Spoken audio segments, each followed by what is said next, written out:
Hai, ini adalah part yang ketiga dari 3 konspirasi seputar kisah Natal, yaitu tentang fakta dari kisah orang Majus yang mengunjungi bayi Yesus yang selama ini kita percayai. Bagian sebelumnya teman-teman, gue membahas tentang Yesus lahir apakah betul di tanggal 25 Desember, kalau enggak di tanggal berapa. Di part yang kedua gue juga bahas tentang apakah betul Yesus itu lahir di kandang domba seperti yang kita bayangin selama ini. Monggo dicek semua mas bro. Sekali lagi gue sengaja pakai kata konspirasi karena dari dulu gue percaya sesuatu yang sebenarnya tidak seperti yang faktanya. Gue inget banget gue dulu pernah kebagian main drama teman-teman waktu Natal RT di kota Ambon waktu itu.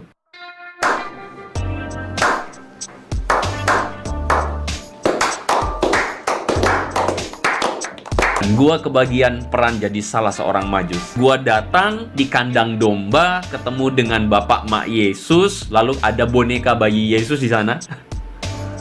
Sambil ngebawa persembahan Natal gitu deh, terus kemudian gua menyembah gitu. Di postcard atau di lukisan-lukisan, bahkan mungkin film, kita menemukan seperti itu bukan? Pertanyaannya gini, apakah betul Alkitab itu menjelaskan seperti itu? Dan wow, ternyata enggak sama sekali. Sesudah Yesus dilahirkan di Bethlehem, di tanah Yudea pada zaman Herodes, datanglah orang-orang Majus dari timur ke Yerusalem. Siapakah orang Majus ini? Budaya Barat mengatakan bahwa mereka itu adalah 3 raja dari timur, namanya Gaspar, Melchior, sama Baltasar. Kayaknya nggak gitu deh. Kata asli dari orang Majus ini menggunakan istilah Magoi. Nah, kata ini menggambarkan sekelompok orang terpelajar yang berasal dari bangsa Persia. Kemungkinan nih mereka adalah imam-imam agama di sana yang meneliti tanda-tanda khusus seperti bintang atau nubuat-nubuat tertentu. Kita mesti ingat ya bahwa bangsa Persia pada saat itu tuh sebenarnya memiliki akses terhadap naskah-naskah kuno bangsa Yahudi. Ingat bahwa bangsa Yahudi pernah dibuang di daerah Babel di tanah Persia 600 tahun sebelumnya. Karena itu nggak heran kalau misalnya dikatakan bahwa mereka mengikuti tanda bintang di timur karena mereka percaya atau mereka melihat tentang kelahiran sang raja dari bangsa Yahudi, yaitu Yesus Kristus. Nah ini menarik nih, karena kita selalu mikirnya ada 3 orang Majus yang datang, ya nggak sih? Tapi agaknya nggak gitu deh. Alkitab tidak menyebutkan angka ada berapa orang yang datang, tetapi menyebutkan dengan kata magoi, plural, jamak. Nah, indikasi yang muncul seenggak-enggaknya, gue percaya bahwa mereka ini datang bergerombol, teman-teman. Di ayat ketiga dalam bagian tadi, itu menunjukkan bahwa respon Herodes dan seisi Yerusalem itu terkejut ketika mereka datang. Kalau yang datang seujuk-ujuk cuma 3 orang, gua rasa nggak bakal terkejut amat sih. Mereka ini datang dari daerah timur Persia, jauh-jauh ke Yerusalem. Perjalanannya panjang banget. Bahkan mereka sambil membawa emas, kemenyan, dan mur. Tidak mungkin mereka jalan cuma 3 orang. Pakai onta lah katakanlah begitu. Mereka tentu dikawal oleh teman-teman perjalanan atau bahkan sekelompok pasukan yang boleh mengawal mereka agar terhindar dari bahaya sepanjang perjalanan, teman-teman. Sehingga nggak heran bahwa Herodes dan Yerusalem itu kaget karena ada sepasukan atau sekelompok orang datang dari jauh-jauh Persia, jumlahnya banyak dan itu mengejutkan mereka. Nah, dalam bagian tadi kita menemukan data bahwa mereka datang sesudah Yesus lahir, tapi bukanlah pada waktu Yesus baru lahir. Matius 2 ayat 16 berkata bahwa Herodes pada saat itu fobia akan kehilangan kekuasaan dan dia berencana untuk membunuh semua anak berusia 2 tahun ke bawah sesuai dengan waktu yang diketahuinya dari orang Majus. Jika memang orang Majus datang pada saat Yesus masih baru lahir, maka pasti Herodes akan membunuh bayi-bayi yang baru lahir, teman-teman.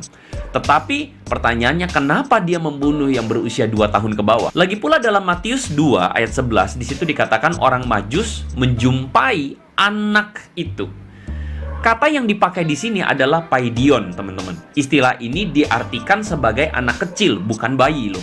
Beda banget dengan kata brevos, ini kata yang diartikan bayi dalam catatan kelahiran Yesus dalam Lukas pasal 2 ayat 16. So, jadi bisa kita simpulkan bahwa selama ini gambar lukisan, drama, atau film yang menggambarkan 3 raja Majus mengunjungi bayi Yesus itu tidak tepat sama sekali. Nah teman-teman, meskipun kisah tentang orang Majus yang selama ini ditunjukin ke kita itu tidak tepat, tetapi seenggaknya kisah ini bisa memberikan kepada kita tentang 2 hal penting. Yang pertama, Orang-orang Majus ini, mereka datang dengan sebuah antusiasme yang besar banget untuk berjumpa dengan raja orang Yahudi, yaitu Yesus. Coba kita bandingkan dengan reaksi dari Herodes yang ketakutan ingin membunuh Yesus. Bandingkan juga dengan reaksi dari para imam-imam Yahudi yang biasa aja. Mereka tahu Mesias akan lahir di Bethlehem, tetapi mereka tidak punya antusiasme untuk ketemu dengan Mesias. Coba teman-teman lihat, justru bangsa Israel sendiri tidak punya ketertarikan untuk berjumpa dengan Mesias yang baru lahir. Sedangkan orang Majus dengan antusias, mereka menempuh perjalanan yang jauh demi melihat dan demi menyembah Yesus. Pertanyaannya adalah bagaimana dengan kita di Natal kali ini? Apakah terlalu biasa kita merayakan Natal tiap tahun? Bahkan mungkin di Natal kali ini kita pun pelayanan, tetapi sebenarnya hati kita biasa aja. Kita kehilangan antusiasme di dalam menyambut kelahiran Mesias. Bukankah seharusnya kita belajar dari orang Majus untuk antusias menyambut kelahiran Yesus di Natal kali ini? Yang kedua, orang-orang Majus ini, mereka datang membawa persembahan yang tidak sedikit.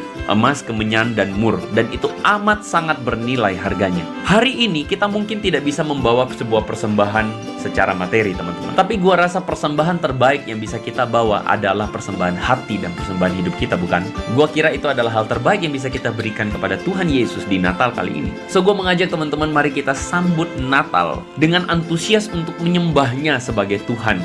Dan membawa hati kita, juga hidup kita di dalam pertobatan, di dalam kasih kepada Tuhan di momen Natal kali ini. So, selamat merayakan Natal. Make it simple, make it meaningful, and may God bless you.